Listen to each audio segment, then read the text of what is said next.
taa Burkina Faso ka yɛrɛma hɔrɔnya lon kan n'ale kɛra décembre kalo tile 11 tɛmɛnen Burkina Faso ka furancɛ fangakura ɲɛmaa Capitaine Ibrahim Traoré ale y'a kanbɔ fasodenw ma jabaraniso baara. Ale ka laseli kɔnɔ a y'a yira ko san 62 ka yɛrɛma hɔrɔnya seli nin kɔnɔ fasodenw tɛna ɲɛnagwɛ ani janjoba fosi kɛ sabula lankanabaliya min warankatalen no faso kɔnɔ o man kan ka jamanadenw bila janjo baara.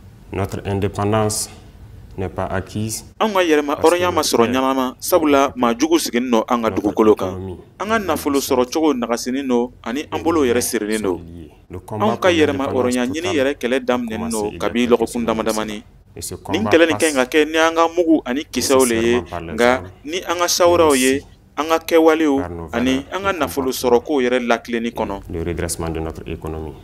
La bataille contre l'ennemi qui an kan ka kɛlɛ min kɛ ka se ka maa jugu bɛn ka bɔ an ka dugukolo kan ale b'a daminɛman lera o le kosɔn ne bɛ sorodasi jɛnkuluw bɛɛ fo minnu bɛ kɛlɛ kɛra ni pankuru ye ani duguma. O kama n bɛ wele kan di fasodenw bɛɛ ma u ka u kɛwalew yɛlɛma ka sɔkɔ an ka sawura ɲɛnamaw kan n'anw yɛrɛ bɛ fɛ ka kunkɔrɔta sɔrɔ ni yɛrɛma hɔrɔnya yaala kɛlɛ nin kɔnɔ an ka ɲi ka surafɛnduguko bɛɛ kɛlɛ ka bɔ fasodenw dusu kɔnɔ. O kɛlɛ fɛnɛ b'a sen kan. Notre lutte ne s'arrêtera que lorsque an ka kɛlɛ tɛna jɔ fo n'a sɔrɔla fasodenw bɛɛ bɛ se ka dumuni kɛ u ka kɔngɔ ra ani ka se ka sunɔgɔ hɛrɛ ra u ka jamana kɔnɔ.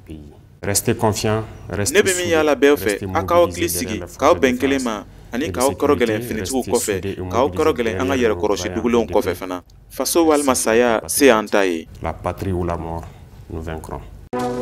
Nin tun ye Kadaɲɛ Tarawele kumakan ye ka bɔ Wagadugu, Burkina Faso.